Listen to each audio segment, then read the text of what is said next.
నమస్తే రమగారు. నమస్తే జయ.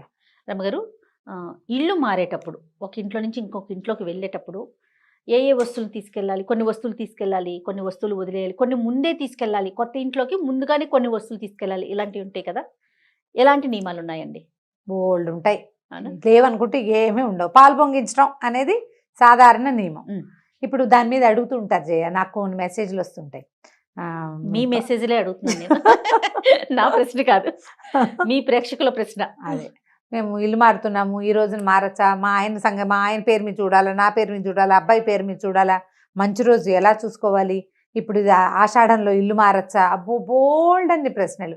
ఆషాఢంలో ఎందుకు మారకూడదు ఇల్లు? ఇల్లు మారటానికి ఏమిటి? ఇది శూన్యమాసం కదా, ఇల్లు మారచ్చా? ఇల్లు మారాలి, ఇంటి ఓనర్ ఒప్పుకోలేదు, ఏం చేస్తాం?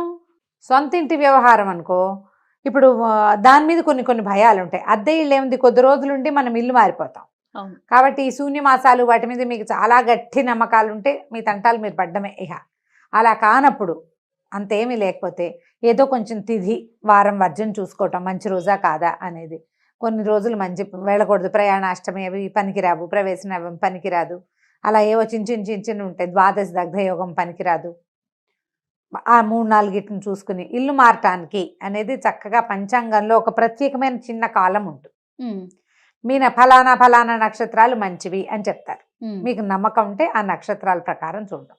నమ్మకాలు లేవు, ఏం లేవు, సండే మీకు వీలైన రోజు, సెలవు రోజు, ఆ రోజున ఇల్లు చేంజ్ చేయటం మనకి వీలు. ఇది కదా ఎవరైనా సార్వజనీనమైన ఐడియా. అంతే. ఏదో మంచి రోజు, ఇవాళ ఆదివారం మంచిది, శనివారం మంచిది, ఇంతంత లెక్కలు తెలివి. ఎవరో నాబోటి అక్కయ్యని అడుగుతారు, నేనేదో ఇవాళ మంచిదేనా అంటే, మా వాళ్ళు ఎవరో ఒకళ్ళు ఫోన్ చేసేవాళ్ళు ఉన్నారు. కనపడితే మా వాచ్మెన్ కూడా అడుగుతాడు, అమ్మా ఇవాళ మంచిదేనా అని. ఏదో ఆదివారం దశమి, శుక్రవారం సప్తమి, శుక్రవారం, సప్తమి ఆదివారం, దశమి ఆదివారం, అలా కాస్త సుమారుగా ఒక మాదిరిగా చూసుకుని ఇళ్ళు మారిపోవచ్చు. అద్దింటికి చాలా పెద్ద పెద్ద నియమాలు అయితే నిజంగా లేవు. ఎందుకంటే ఒక తాత్కాలిక వసతి. దీని మీద ఒకవేళ మనకి తెలిసి తెలియక ఏదైనా తిథులు బాగుండక అలా అయినా కూడా ఇబ్బంది లేకుండా ఉండటం కోసమే మన వాళ్ళు ఈ పాలు పొంగించుకునే విధానాన్ని పెట్టారు. ఏ ఇండక్షనో స్టవ్వో పాలు గీళ్ళు పట్టుకెళ్ళి ఓ దేవుడి పటం పట్టుకెళ్ళి, అమ్మా నాన్న ఉంటే అమ్మా నాన్నలది మంది ఒక ఫ్యామిలీ ఫోటో పెట్టుకుని దేవుడి పటాలు పట్టుకెళ్ళి అక్కడ పెట్టుకోవటము. ఈ పాలు స్టవ్ వెలిగించి దండం పెట్టుకుని ఈ స్టవ్ వెలిగించటం, ఓ పాల గిన్నె పెట్టుకోవటం. ఆ గిన్నె పాలు పొంగినాక అయ్యో పొంగిపోతున్నాయి అనకూడదు, ఉఫ్ అని పోదకూడదు. పొంగాక ఆపేయండి. అది ఇట్లా పైకి ఇలా పొంగాక ఒక స్పూన్ పంచదార వేయండి, అది అణిగిపోతుంది. ఒక పొంగు రానిచ్చినా చాలు. మామూలుగా గృహప్రవేశాలప్పుడు 3 పొంగులు రానివ్వాలి. పొర్లి కింద పొయ్యిలో పడాలి అంటారు. పొయ్యిలో పడితే స్టవ్లు పాడైపోతాయమ్మా, అలాంటి భ్రమల్లో ఉండకండి. పైకి వచ్చేదాకా అక్కడే నుంచోండి, శ్రద్ధగా నుంచుని ఆ పొంగుతూ ఉండగా వేయండి. ఒక స్పూన్ పంచదార వేస్తే పొంగు అణుగుతుంది. మళ్ళీ కావాలి 3 సార్లు కావాలి అంటే 3 సార్లు అలాగే పొంగించుకోండి. 3 చిటికలు పంచదార వేస్తే కాస్త అణుగుతుంది. ఆ పాలని పొంగించి పాయసం చేసుకుని నివేదన చేసుకోగలిగే సత్తా ఉంటే చేసుకోవటమే. అంతే. అంత లేదనుకో, పంచదార వేసిన పాలని మనం పట్టుకెళ్ళిన దేవుడి పటం దగ్గర పెట్టుకుని సాధారణంగా మనం పూజ చేసే పటాలే కాకుండా శివ కుటుంబాన్ని ఉంచుకోవాలి ఎప్పుడు కూడా. శివుడు, పార్వతి, ఆయన నంది, ఆవిడ తాలూకు వాహనం లేకపోయినా ఆయన వాహనమే ఆవిడ వాహనం. తర్వాత వినాయకుడు, కుమారస్వామి, ఆయన ఎలిక, ఈయన నెమలి కూడా పక్కన కొంచెం కనపడుతూ ఉండేటట్టుగా అలాంటివి ఉంటాయి. లేదా ఒళ్ళో కూర్చున్నట్టుగా ఉండేటువంటి శివ పరివారాన్ని గనక మనతో ఉంచుకుంటే మన ఇంట్లో, మనం ఇలా ఇల్లు మారేటప్పుడు మిగిలిన దేవీ దేవతల్ని తీసుకెళ్ళలేకపోయినా శివ పరివారం ఉన్న ఫోటోని పట్టుకెళ్ళినా సరిపోతుంది. శివ పరివారాన్ని కనుక మనం ఇల్లు మారేటప్పుడు, ఏదైనా పిల్లలకు సంబంధించిన వ్యవహారాలప్పుడు కనుక మనతో ఉంచుకుంటే చాలా సమస్యలు తగ్గిపోతాయని చెప్తారు పెద్దవాళ్ళు. ఇంకా మన ఇంట్లో లలిత అమ్మవారు, లక్ష్మీదేవి ఉంటే వాళ్ళని కూడా తీసుకెళ్ళచ్చు. అయితే ఇలా కొత్త ఇల్లు గృహప్రవేశం చేసేటప్పుడు చీపుళ్ళు, చేటలు మొదట పట్టుకెళ్ళకూడదు. అవును. తుడుచుకోవడానికి ఏమైనా క్లాత్లు పట్టుకెళ్ళి కావాలంటే తుడుచుకోండి. ఆ గట్టు మీద నీళ్ళు జల్లి శుభ్రంగా తుడిచేసి, నీళ్ళు జల్లిలో బట్ట పెట్టి తుడిచి, ఓ చాక్ పీస్ పట్టుకెళ్తే దాంతో ముగ్గేసి, లేదా ఓ కాస్త ముగ్గు పిండి పట్టుకెళ్తే దాంతో ఓ ముగ్గేసుకుని దాని మీద స్టవ్ పెట్టుకుని ఉప్పు తీసుకెళ్ళరు. పాలు, పంచదార అవి తీసుకెళ్తారు. పొయ్యి తీసుకెళ్ళచ్చు. అక్కడికి వెళ్ళాక పొయ్యిలు పెట్టుకోలేం కాబట్టి ఈ పని చేయొచ్చు. అయితే అద్దె ఇల్లు జ్ఞాపకం పెట్టుకుని ఇల్లు మారేటప్పుడు, మనం ఇల్లు మారుతున్నాం, ఆ ఇంట్లో నుంచి ఇంట్లోకి వస్తాం కదా, పాత చీపుర్లు, పాత చాటలు, చెప్పులు, పాత సామాన్లు, ఇంకా ఎప్పుడు ఈ ఇంట్లో కూడా యూజ్ కాకుండా ఆ ఇంటికి వెళ్ళినా యూజ్ కాని వస్తువులు ఏమైనా ఉంటే వాటిని ఇక్కడ వదిలిపెట్టేయండి. మనం వెళ్ళేటప్పుడు ఊడ్చి వెళ్ళకూడదని మనకు ఒక సిద్ధాంతం ఉంటుంది, చాలా మంది చెప్తారు మనమే శుభ్రం చేయకూడదని. కాకపోతే ఏ ఇల్లు అయినా మనం వదిలి వెళ్ళేటప్పుడు అలా మాస్టిగా ఇల్లు వదిలిపెడితే మనని వాళ్ళు పెట్టే శాపనార్థాలన్నీ మన వెనకాల మన ఇంటికి నడిచి వచ్చేస్తాయి. మీరు ఊడకూడదు. ఆ వాచ్మెన్కో పని మనిషికో ఎవరికో ఒకటి 100 రూపాయలు 100లో ఏం అవ్వటం లేదండి, ఎక్కువ 100 ఇవ్వాలి. ఓ 100 అనేది పాతకాల పలబడుతూ చెప్తున్నా. ఓ 500 1000 ఇచ్చి మేము వెళ్ళిపోయాక సాయంత్రం ఇల్లంతా క్లీన్ చేసి ఈ చెత్త అంతా బయట పారేసి ఇది అమ్మేసి అవతల పారే లేదా నువ్వు తీసుకో అని వదిలిపెట్టేయండి. పాత పేపర్లు వాటి నుంచి డబ్బులు తీసుకుందామని అనుకోబోకండి. ఇల్లు ఖాళీ చేసేటప్పుడు వాటితోటి మీకున్నది ఏదైనా చిన్న చిన్న శనిగ్రహాలు ఇబ్బంది సంబంధి వ్యవహారాలు ఉంటే కనుక నెగిటివ్ ఎనర్జీ వీటి నుంచి బయటకు వెళ్ళిపోతాయి. మీరు వెళ్తున్న ఇక్కడ ఏదో ప్రాబ్లం అయ్యో సమస్య అయ్యో వెళ్తున్నారనుకోండి, ఆ ప్రాబ్లమ్స్ ఇక్కడ కొంత మటుకు తీరతాయని భావించండి. పాత బట్టలు అవి తీసేయండి. ఇల్లు సర్దుకునేటప్పుడు మనం సామాన్లు ప్యాక్ చేసుకుంటాం కదా, అప్పుడే పగిలి బీటికి ఇచ్చిన కప్పులు కానీ గ్లాసులు కానీ బాటిల్స్ కానీ బొమ్మలు కానీ పట్టుకెళ్ళొద్దు. యూజ్ అండ్ త్రో డబ్బాలు ఉంటాయి, మనం ఆల్రెడీ హోటల్స్ నుంచి వచ్చేవన్నీ దాచిపెట్టుకున్నాం, మొత్తం దిబ్బల కొట్టండి వాటిని. అక్కడికి మళ్ళీకి వస్తాయి. మనకి ప్లాస్టిక్ సామాన్లకి ఏమీ కొదవలేదమ్మా, బాగా చెప్పారు. వాటిని బయట పారేయండి. ఇల్లు చేసేటప్పుడు సాధ్యమైనంత వాటిని రానివ్వకుండా చేస్తే మరీ మంచిది. రానివ్వకుండా చేయలేము, కనీసం వారేయండి, ఓ పక్కన వారేయండి, ఎవరో ఒకళ్ళు వాడుకుంటారు, మనం పట్టుకెళ్ళొద్దు. చీపుళ్ళు గీపుళ్ళు పట్టుకెళ్ళబోకండి. అయితే రోళ్ళు రోకళ్ళు వదిలిపెట్టబోకండి. రోలు మన ఇంటికి శ్రీ మహాలక్ష్మి. సాన్ ఒకటి రోల్ ఒకటి వదలకూడదని అస్సలు వదలకూడదు. సానాలు వదిలిపెట్టకూడదు, రోలు వదిలిపెట్టకూడదు. మన రోలు రోకలి చిన్న దంచేది, కుంకుడుకాయలు కొట్టుకునే రాళ్ళు, గంగానమ్మలు, అవునండి, అవి మనతో పాటు పట్టుకెళ్ళిపోవాలి. ఇవి మనతో పాటే ఉండాలి. మనకి నిత్యం సామాన్లు కదా, మనం వాడుకోము. కొన్ని నువ్వు వాడుకోమనుకో, ఇది ఎందుకు ఇది నాకు అంటే ఎవరికైనా ఇచ్చేయి. పాత ఇంట్లో చెత్తతో పాటు వదిలిపెట్టి వెళ్ళకండి, లక్ష్మిని వదిలిపెట్టినట్టు ఇచ్చేయండి ఎవరికైనా. మేము వాడుకోవట్లేదు ఆంటీ మీకు కావాలా అని పక్కింటి ఆంటీ నాబోటి వాళ్ళు ఎవరైనా ఉంటే రోడ్లో ఒకలి ఇచ్చేసేయండి. పని మనిషి దానికి ఆసక్తిగా ఉంది, అమ్మాయికి ఇచ్చేయండి. వాచ్మెన్కి ఆసక్తిగా ఉంది, ఇచ్చేసేయండి. ఫ్రెండ్స్ ఎవరికైనా వాళ్ళకి, కొంతమందికి దంచే సరదా ఉంటుంది, నాకు భయంకరమైన దంచే సరదా చేయ, నాకు చాలా ఇష్టం.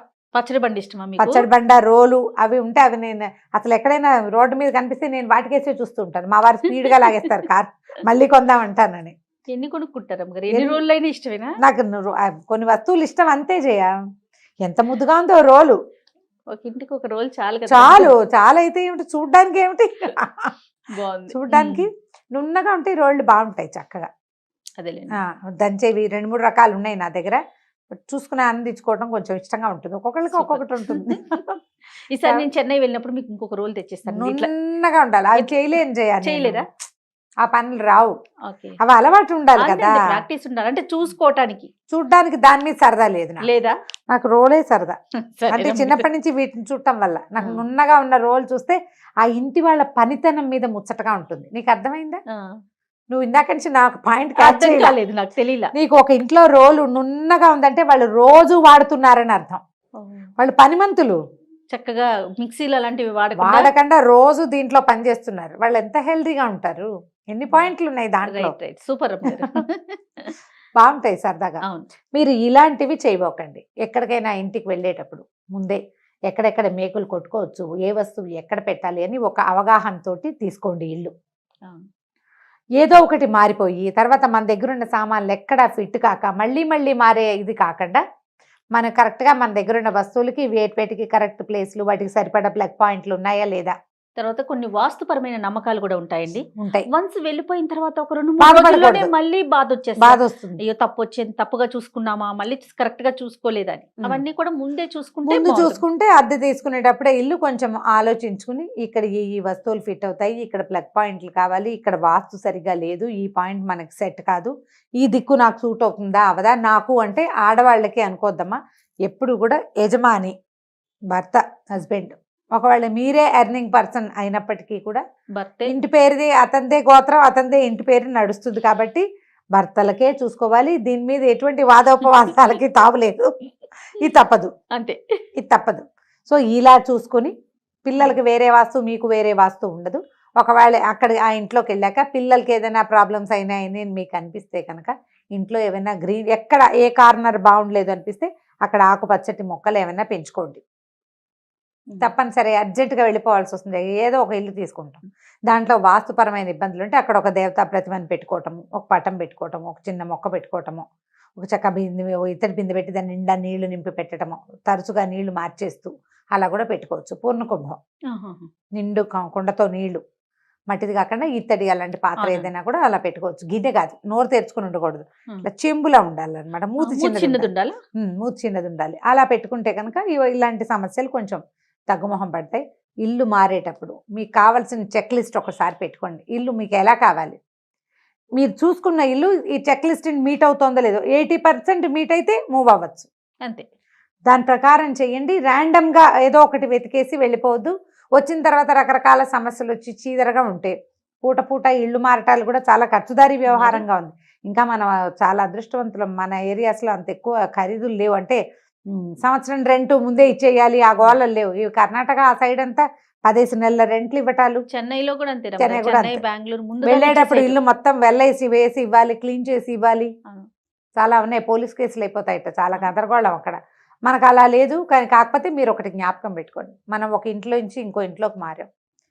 ఈ ఇల్లు మనది కాదు అనే భావంతో ఇష్టారాజ్యంగా గీతలు కొట్టేయటము, మేకులు కొట్టేయటము, ఇల్లు పాడు చేయటము, శుభ్రంగా ఉంచుకోకపోవటము, ఇలాంటి ప్రవర్తన మాత్రం చేయబోకండి.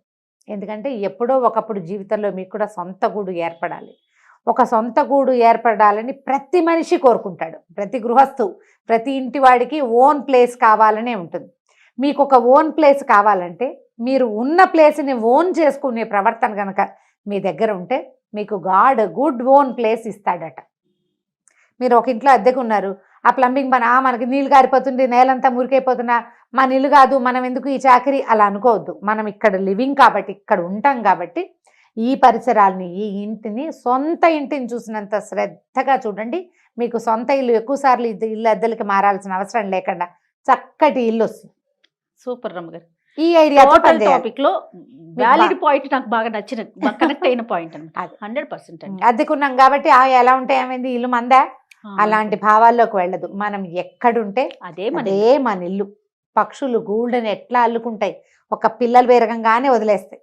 కానీ ఎంత శ్రద్ధగా చేస్తాయి, అంత శ్రద్ధగా కనుక చేస్తే మీకు పదే పదే మారాల్సిన అవసరం లేకుండా ఆ భగవంతుడు మంచి ఇంటిని ఇస్తాడు. మీ కర్మ అక్కడ అంటే సొంత ఇంటికి ఎంత సేవ చేస్తామో అద్దెంటికి కూడా అంత సేవ చేయాలి. అంతే. అప్పుడు ఏ సేవ చేయక్కర్లేని సొంత ఇల్లు వస్తుంది మనకి కదా. బాగా చక్కగా శ్రద్ధగా ఒక చెక్ లిస్ట్ చేసుకోండి. దీన్ని బట్టి లిస్ట్ మీట్ అయితే ప్లాన్ చేసుకుని ఇల్లు మారిపోండి. కాస్త మంచి రోజు సుమారుగా చూసుకోండి. కుదరకపోతే ఓ దేవుడి పట్టం పెట్టుకోండి. సూపర్ రమ్మగారు. నమస్తే. నమస్తే.